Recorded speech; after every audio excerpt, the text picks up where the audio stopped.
mureke dusengere ububyutse, mureke tubushakishe, aho dushakisha cyane. Imana izi ikora iki? Imana ize ibuze imbaraga ngo zikora iki? Imana yarakubabariye, Imana izakubabarira, ariko ubuzima urimo buzakugiraho ingaruka.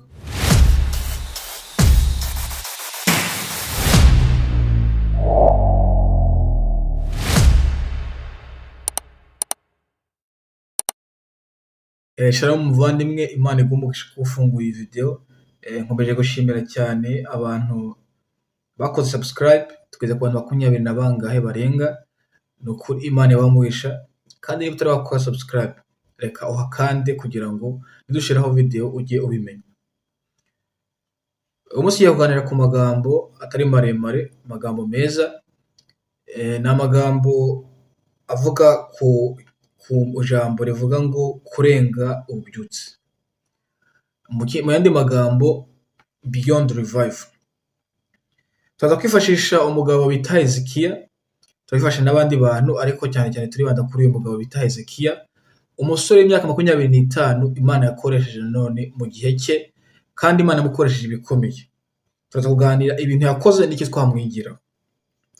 Icya mbere mugomba kumenya ko bavandimwe, twatatse ububyutse, twarabuvuze, twabuhaye izina ryiza. Ndumva nta muntu warebye amavideo yanjye avuga ngo ububyutse ntabwo ashaka. Ububyutse ni bwiza, ariko hari icyo tuzaganiraho uyu munsi kirenze ububyutse, kandi icyo kintu turaganiraho uyu munsi muvandimwe aricyo nakubwira ngo witeho. Ububyutse ni bwiza, turabusengera uyu munsi, nanone tuzakomeza tubusengere, ariko muvandimwe ndagusabye kugira ngo icyo tuganiraho uyu munsi aricyo ujya wibandaho ubuzima bwawe, kandi bisabye kugira ngo aricyo nasakaza kurusha ububyutse. Ariko mbere yuko twinjira mu ijambo turaganiraho uyu munsi, mureke dusenge. Imana yacu, tuje imbere yawe, turasabye ngo aya magambo tugiye kuganiraho abe amagambo y'ingenzi. Reka uhe umugisha abantu wese ugiye gukora ino video, kandi reka ubushake bwawe bwo butubaho muri byose mu izina rya Yesu, amen. Niyo mpamvu ububyutse budahagije. Icya mbere muvandimwe ni uko benshi mu bantu basengera ububyutse ntabwo bazi ibyo basengera. Hari urugero rwiza numvishije umupasiteri umwe yatanze, ngo hari umupasiteri ukunda kugenda isi wigisha abantu, umupasiteri w'abantu gusa, ahubwo yigisha n'abapasiteri ubwabo. Uwo mupasiteri ngo yagiye ahantu azenguruka isi, ngo yagera hariya agasanga ari kuvuga ububyutse, yagera hariya agasanga ari kuvuga ububyutse. Ahantu hose ari kugenda ajya kwigisha bamutumiye, agasanga batanze cyangwa bakoze ibiterane by'ububyutse. Umunsi umwe aricara yicaza n'abapasiteri bagenzi be bamutumiye, arababwira se, ndabona mwakoze igiterane cy'ububyutse, ndabona mwashyize kugira ngo abantu basenge bashakishe ububyutse, Imana ize, ariko murasengera ububyutse ngo habiki. Abantu bavuga ngo dushaka ububyutse, ngo urabona abantu bashaka Imana ize idukoreho, Imana ize itwuzuza imbaraga zayo, Imana ize. Ukumva iki kintu nicyo kiri mu mitima yabo, ariko akababaza se, none Imana ize ikora iki? Imana ize ibuze imbaraga ngo zikora iki? Ikino kibazo muvandimwe nicyo cyuzuye mu matorero yacu. Abantu basengera imbaraga, urasenga ukamara iminsi 5 wiyiriza, urasenga ukamara iminsi 40 wiyiriza. Buno hari n'abasenga bakavuga ngo 2000 days of fasting, ngo twije iminsi 100, twiyirize ibyumweru bingahe, iminsi 40. Ariko wambaza uwo muntu, muvandimwe urasengera iki? Abo bantu rero umupasiteri yarebye ibyo bintu, arangije aravuga ngo ububyutse ntabwo buhagije. Impamvu budahagije nuko abantu babusengera ntabwo bazi icyo basengera.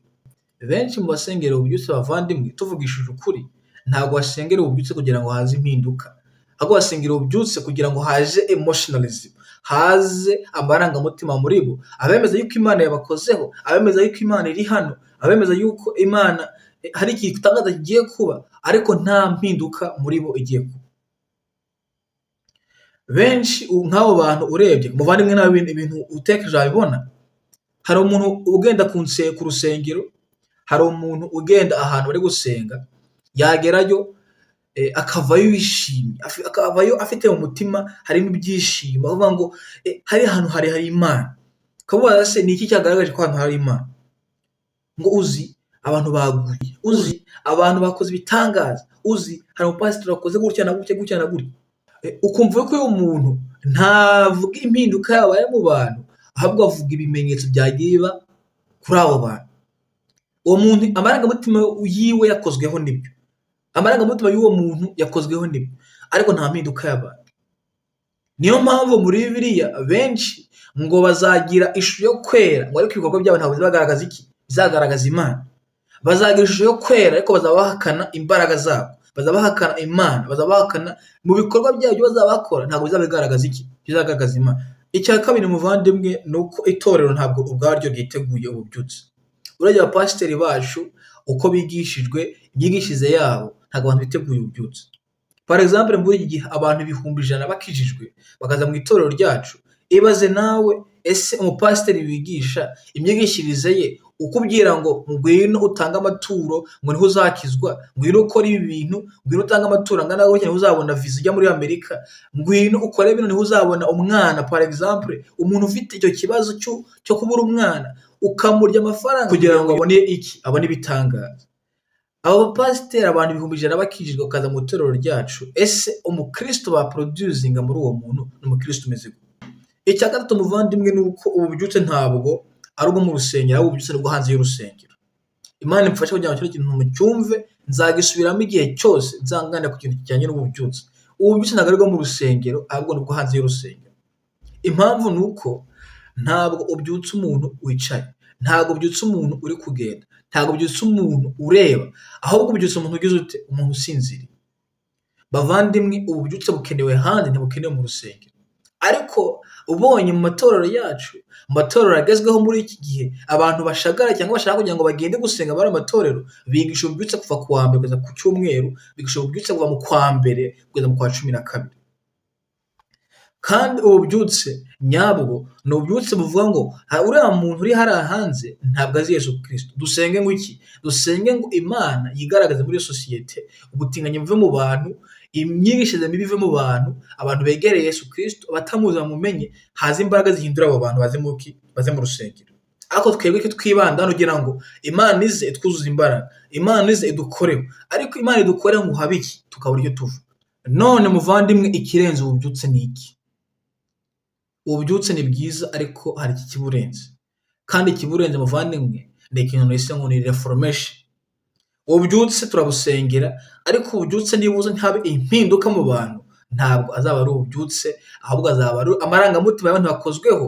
Nk'uko umuntu agenda mu rusengero agasenga ibyumweru 4, agasenga iminsi 5 yiyiriza, ariko akava handi mu rusengero agasubira mu buzima yari arimo mu rugo.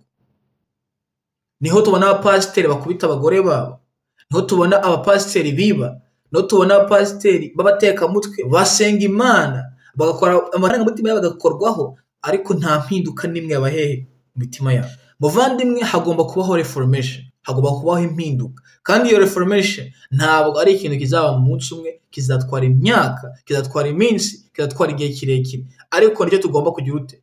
Nicyo tugomba gushakisha. Iyo ubonye abakristo muri iki gihe, abakristo ntabwo bashaka burden, ntibashaka umutwaro wo guhinduka, ahubwo bashaka ibintu byose bagira ute? Bayibone badashyizemo effort, badashyizemo ubushake. Niyo mpamvu abantu bakunda kuririmba, niyo mpamvu abantu bakunda gusiba par exemple ababikora, niyo mpamvu abantu bakunda ibintu bikora ku marangamutima yabo. Iyo ijambo ry'Imana barashizemo, umupasiteri akigisha, umuntu bataririmbye, umupasiteri akigisha, nta muziki ya piano iri inyuma ye ivuga, umuntu ntafashwe, umuntu yumve ngo ijambo ry'Imana ryamukozeho. Ariko ntibamenye yuko ijambo ry'Imana iyo ryumvishije kugira ngo rikore muri wowe, ugomba kurihereza umwanya, ugomba kurihereza igihe, rigakura muri wowe, rikabyiga ibiki? Rikabyiga ibyaha byawe, rikabyiga imitekerereze mibi. Ibyo bintu ntabwo bizaba mu munsi umwe. Ububyutse buba mu munsi umwe. Twasenga uyu munsi ububyutse bukaza, ariko ndababwiye nshuti, ububyutse buje mu gihe cyacu ntibwamara umunsi, ntibwamara iminsi, ntibwamara n'umwaka, bitewe n'uko Imana twigishijwe ni Imana ikora ku marangamutima, ariko ntabwo ari Imana ihindura. Ni Imana ikora ku marangamutima yawe, ukumva urishimye, wasohoka bakakubaza wowe hari habaye iki? Abantu baguye, abantu bishimye, abantu uzi ko twaririmbye, uzi ko twasirimbye, ariko wamubaza icyo wize hariya hantu ni iki? Akakibura. Imana twayigishijwe nabi, ariko umuvandimwe igihe kirageze kugira ngo Imana tuyigishe bijyanye na Bibiliya. Mbabarire muvandimwe kubera hagati ya video wari kureba, nshaka kumenyesha ibintu bitatu by'ingenzi kuri iyi channel yacu yitwa The Word. Icya mbere ni uko twashizeho kugira ngo tumenyekanishe Yesu Kristo, tumenyekanishe ijambo ry'Imana ari we Yesu Kristo. Icya kabiri ni uko niba ukunda amavideo yacu, niba ukunda ibikorwa dukora, hano hasi hari WhatsApp group twakoze, genda ukande uze ubana natwe mu kwiga Bible dukora buri kwa gatanu nimugoroba saa moya za finirani. Ngwino rero uze ubana natwe, ngwino uze ukomeza wiga ijambo ry'Imana atari ku mavideo gusa. Tuganire, ubaze ibibazo tugusubize cyangwa dukoreshe Bible mu gusubiza ibibazo ufite. Icya gatatu muvandimwe ni uko nshaka kumenyesha, hano hasi hariho amalinki ya CTView Instagram account n'amaccount yandi dukoresha. Genda uyakurikire ko dushiraho amarticle, dushiraho n'ibikorwa bindi bitandukanye, yaba ari ijambo ry'Imana dushiraho buri mu gitondo. Genda uhakurikire kugira ngo nabyo uzajye ubibona. Reka rero ukomeze video wari kureba. Imana iguhe umugisha kandi shalom. Reka tuganire noneho ku ijambo twe twavuze rivuga kuri reformation. Tuvuge cyane cyane ku itandukaniro riri hagati ya reformation n'ububyutse. Amagambo turaganiraho aboneka mu gitabo cy'abami ba mbere, igice cya 18 umurongo 36 kugeza ku murongo 39. Hano hantu tuhabona inkuru ya Eliya igihe abantu bari mu kuramya Bali, abantu bari baragiye mu bigirwamana, Imana bari barayiretse. Ubwo umwami Ahabu n'umugore Yezebeli bari barazanye kugomera Imana mu gihugu. Muvandimwe, iyi nkuru uzayisome kandi uzayisome yose. Kandi bya inkuru ya Eliya mwese murayizi, aho kugira ngo twibukiranye. Eliya rero muri iki gice yavuze ngo reka tugaragaze Imana nyayo ni iyihe. Ngo Imana iri busubirishe umuriro ubwo turasenga dufite igitambo, ngo Imana irasubirishe umuriro igatwika igitambo, ngo niyo Mana nyayo. Abahanuzi ba Bali ko muzi mu nkuru baraje barasenga, bahamagara Bali ntiyabumva, Bali ntiyazana umuriro. Muri amagambo rero twari tugezeho ariyo aboneka muri ya 30 navuze, naho Eliya yasenze avuga ngo Mana igaragaze kandi Mana kuri gitangaza umuriro uze. Yasenze isengesho rigufi, Imana imanura umuriro wayo. Ako twibande cyane ku kantu kabaye inyuma yabo. Abantu ngo babonye uwo muriro bahise bikubita hasi baravuga ngo Uwiteka niwe Mana, Uwiteka niwe Mana. Abantu hariya ibintu byabaye, mu yandi magambo ni nkaho hari habaye ububyutse. Ububyutse buzanwa n'igitangaza gituma abantu bizera Imana, bituma abantu bakurikira Imana, ariko bagakurikira Imana benshi muri bo bakurikijwe Imana n'ubwoba, bakurikijwe Imana no kubona ibintu bitangaje byabaye muri icyo gihe. Abantu hano muri iki gice ntago bakurikiye Imana, ntibazi ngo Imana ni Uwiteka niwe Mana, Uwiteka niwe Mana, bitewe nuko bashaka guhinduka, ahubwo babikoze nuko bari bafite ubwoba bw'igitangaza cyari kimaze kuba. Muvandimwe, ibintu twabigereranya no mu buzima bwacu, aho umuntu akurikira Imana bitewe n'ubwoba, bitewe n'ibibazo, ariko ibibazo byamara kurangira umuntu agatagira agasubira mu buzima yari arimo. Ububyutse bwabaye mu gihe cyari kigaragaza yuko batari ububyutse buzana impinduka, nuko abantu bakomeje mu buzima bwabo bari barimo. Umwami yakomeje ari wa wundi, Yezebeli yakomeje ari wa wundi, ibintu byakomeje uko byari biri. Abantu nubwo bikubise imbere y'Imana bavuga ngo Uwiteka niwe Mana, Uwiteka niwe Mana, ariko nta mpinduka yabaye muri bo. Ikibigaragaza nuko byageze mu gihe cya Yehu ngo agira ishyaka ryo kurwanya Bali, ryo kumuvana mu gihugu, ngo ateka imitwe. Inkuru muvandimwe uzayisoma iboneka mu gitabo cy'abami ba kabiri igice cya 10. Aho ni ahantu usanga inkuru ibabaje. Yehu yaravuze ngo kugira ngo abantu basenga Bali tubamare mu gihugu tubavanemo, aravuga ngo ateka imitwe, aravuga ngo bavandimwe basenga Bali nange ndumwe muri mwebwe, reka dukore ikintu gitangaje, dusenge Bali tumutambire igitambo. Arabwira ngo mwese musenga Bali, mwese mukunda Bali, tuzahurira ahantu. Nko mu gihe cyacu umuntu yavuga ngo habaye birthday, habaye ikintu, ahubwo tugiye gukora akantu tutatwakora mu buzima bwacu, tugiye gukora agashya. Niko Yehu yabwiye abantu tugiye gutambira Bali igitambo. Noneho buno ntabwo ari umuntu usanzwe ukora igitambo, ahubwo ni umwami. Yehu arabwira abantu mwese mukunda Bali ni muze duhurira ahantu tambire Bali igitambo. Abantu ikigaragaza yuko nta mpinduka yabaye muri bo, nuko ibihumbi byinshi by'abantu byaraje muri iyo nzu ahantu bashaka kugira ngo bahurire.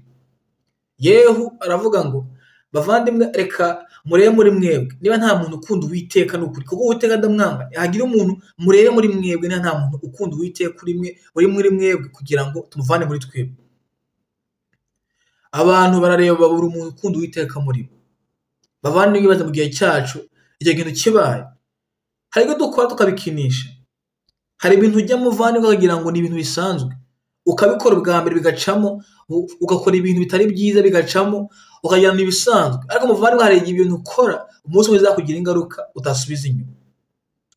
Yehu, abantu mbere y'uko Yehu aza, abantu batambaga ibitambo normal, abantu batambaga ibitambo bakabitambira Bali iwabo mu rugo, bakagenda no kuraguza, bakagenda gutamba ahantu hirya hatandukanye ku misozi na hehe.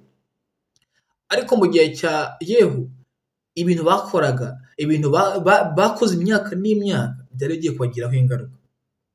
Muvandimwe, hari igihe wakora ikintu ukakivanamo ikintu utatekereza. Yehu abantu baze kwinjira mu nzu, atabwira garde korebe, abantu bamurinda, arababwira ngo mugende mufunge ziriya nzugi, umuntu wese uri muri iyi nzu ngo bamwice. Impamvu yabikoze ngo nuko ashaka kugira ngo arwanye abantu basenga Bali. Muvandimwe, reka ntukinishe ubuntu bw'Imana. Imana yarakubabariye, Imana izakubabarira, ariko ubuzima urimo buzakugiraho ingaruka. Hari igihe abantu bavuga ngo reka ibyaha mbikore nta kibazo, Imana izambabarira, ariko Imana ntizabuza ingaruka kukugeraho, ntizabuza ingaruka kukugeraho. Nunywa inzoga, nusambana, nukora ibiteye isoni, Imana uzayigarukira, izakubabarira. Imana ni nyarukundo, Imana ikunda abantu bose, kandi iragukunda uyu munsi. Ireba ibyo ukora ikakureka, avuga ngo mwana wanjye ndagukunda. Ariko muvandimwe, reka wirinde, ntukinishe ubuntu bw'Imana.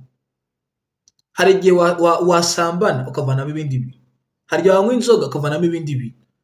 Reka muvandimwe, ibyo bintu bimenye yuko Imana izakubabarira, ariko ingaruka zizava mu bintu wakoze niwo uzazirengera.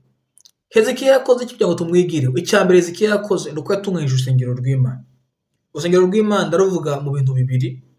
Icya mbere ni urusengero rutubonesha amaso, icya kabiri ni urusengero nkatwe, urusengero rw'Umwuka Wera. Kuko natwe tugomba mu gihe cyacu tugomba gutunganya urusengero rw'Imana. Ndavuga urusengero tubona, urusengero rw'Imana rwacu, insengero zacu, itorero ryuzuyemo ibintu bitari byo. Hariya mu gitabo cya kabiri cy'Ingoma, igice 29 umurongo wa 3 n'uwa 4 n'uwa 5, ahantu hatugaragariza yuko Hezekiya yavuze ngo nimuvane imyanda ahantu hera, nimuvane imyanda ahantu hera. Muvandimwe, akoresheje ijambo rikomeye ngo imyanda, ariko muvandimwe, turebye mu nsengero zacu mu gihe cyacu hari imyanda myinshi. Mu nsengero zacu muvandimwe niho tubona inyigisho z'ibinyoma, aho abantu bigisha prosperity, ngwino usange Yesu ari gukorera ibi, ngwino utanga amafaranga gutya Yesu ari gukorera ibi bitangaza. Niho tubona abapasiteri bafungwa basambanyije abana, niho tubona mu nsengero bigisha ubutinganyi ko nta kibazo, niho tubona mu nsengero umuryango, umugabo n'umugore batakibita ko biri, baravuga ngo tugomba kujyanisha n'isi, isaha igeze tugomba kujyana nayo. Ibyo ngibyo byuzuye mu nsengero zacu. Hezekiya icyo yakoze, reformation, ikintu kiza mu rusengero cya mbere nuko abantu batunganya urusengero rw'Imana. Icya kabiri Hezekiya yakoze nuko yagaruye abategetsi ku Uwiteka. Biboneka mu gitabo cy'Ingoma nanone cya kabiri igice cya 29:20, aho tubona agarura abategetsi ku Uwiteka. Muvandimwe, abategetsi bacu bakeneye kugaruka ku Uwiteka. Iyi si yacu yugarijwe n'intambara nyinshi, kandi nyinshi zarangizwa n'abategetsi bagarukiye Uwiteka. Muvandimwe, reka dusengera abategetsi kugira ngo imyanzuro bafata ntituganishe mu kaga, ahubwo ituvane mu kaga turimo. Icya gatatu Hezekiya yakoze nuko yaciye ibigirwamana mu gihugu. Biboneka mu gitabo cy'Ingoma nanone cya kabiri igice cya 31 umurongo wa 1 agace kaho ka mbere. Hezekiya ku myaka 25 Imana yaramukoresheje azana impinduka ikomeye mu gihugu, agatunganya urusengero, agarura abategetsi ku Mana, agarura abantu ku Mana, asenya ibigirwamana, igihugu kigarurira Uwiteka. Imirimo dukora tuzayihemberwa, yaba ari muri ubu buzima, yaba ari mu buzima buzaza. Ndangiza abavandimwe, reka mbabwire yuko reformation, impinduka iba muri twebwe iruta cyane, reka nongere ngo cyane, ububyutse n'amarangamutima y'ububyutse. Mureke dusengere ububyutse, mureke tubushakishe, aho dushakisha cyane impinduka iza muri twebwe.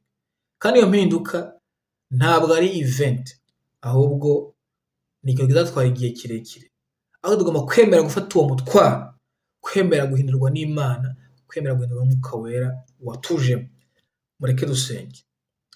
Mwami Mana, turagushimye kubw'aya magambo tumaze kuganiraho. Reka Mana uzane impinduka muri twebwe, reka uzane impinduka mu gihugu, reka uzane impinduka mu itorero. Tukweretse imiryango, tukweretse abasore, tukweretse Mana iyi si muri rusange. Reka ububyutse buze bugarure abantu batakuzi kuri wowe, abatakuzi bakumenye. Ariko reka Mana abo bantu bakumenye n'abakuzi muri iki gihe, reka habe impinduka ituzamo. Reka Umwuka Wera aze aduhindure, tuvanemo ibyaha, atuvanemo irari, tuvanemo ibidafite agaciro, ahubwo twuzuze wowe. Reka ubushake bwawe bwo tubaho, kandi umugisha buri muntu wese ureba iyi video n'uzayireba mu izina rya Yesu. Amen.